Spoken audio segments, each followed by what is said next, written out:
ছুটির দিন ভোর থেকে মুন্সিগঞ্জের মীরকাদিম মাছের আড়তে ইলিশের বেচাকেনা জমে উঠেছে। এ বিষয়ে বিস্তারিত জানাতে এই মুহূর্তে সেখানে আছেন রিপোর্টার নাসিরউদ্দিন উজ্জ্বল। আমরা সরাসরি যাচ্ছি তার কাছে। উজ্জ্বল, শরতের বৃষ্টি স্নাত ভোরে কিন্তু এই মাছের হাটে বেচাকিনি ভিড় পড়েছে এবং এখানে বিভিন্ন অঞ্চল থেকে কিন্তু পাইকাররা এসছেন এবং মাছ নিয়ে এসছেন এবং এই যে স্থানীয় যেসব খাল বিলের মাছ ছাড়াও কিন্তু উপকূলীয় জেলাগুলো থেকে এখানে মাছ এসছে এবং আপনারা দেখছেন যে রূপালী ইলিশের যে অনেক বড় পসরা বসেছে এবং সেখানে কিন্তু নানা সাইজের ইলিশ রয়েছে।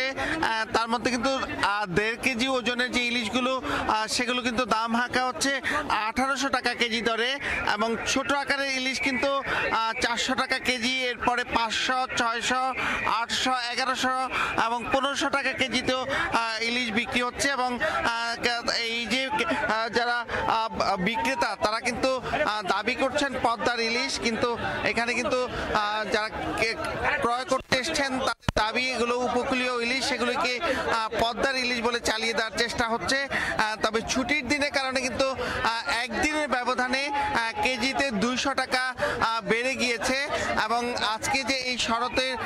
যে ভোরটিতে এক পশলা বৃষ্টিতে কিন্তু পুরো এলাকায়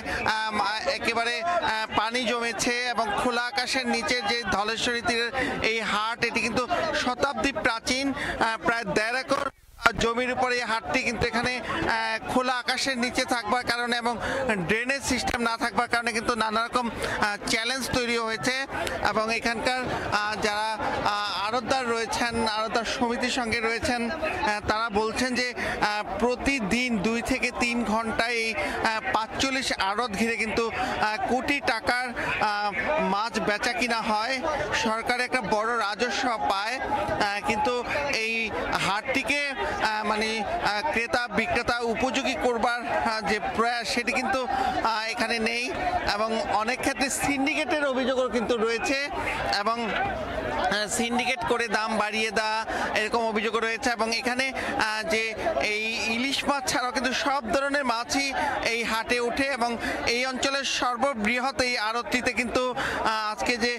নদীর পাঙ্গাস সেটি কিন্তু 900 থেকে 1000 টাকা কেজিতে বিক্রি হচ্ছে, চাষের পাঙ্গাস 200 থেকে 250 টাকা কেজি,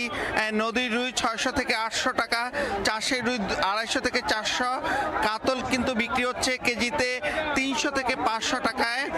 কার্ফু বিক্রি হচ্ছে 200 থেকে 300 টাকায়, গলদা চিংড়ি বিক্রি হচ্ছে 1000 থেকে 1500 টাকায়, আয় বিক্রি হচ্ছে কিন্তু এখানে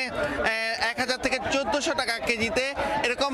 নানা রকমের মাছে কিন্তু ভরপুর এবং তাজা মাছও কিন্তু এখানে রয়েছে। আপনারা দেখছেন রুই মাছের যে লাফালাফি অবস্থা এবং এখানকার যে মুন্সিগঞ্জ জেলায় সেখানে কিন্তু 1100 মেট্রিক টন যে এখানে মাছের যে চাহিদা সেটি রয়েছে, কিন্তু এখানে কিন্তু উৎপাদন হচ্ছে 900 মেট্রিক টন এবং এখানকার স্থানীয়রা যেটা বলছেন যে এই যে মাছের যে চাহিদা সেই চাহিদা অনুযায়ী পরিপূর্ণ না হবার কারণে কিন্তু এখান মূল কারণ হচ্ছে কারেন্ট জাল এবং এই যে কারেন্ট জাল সহ যে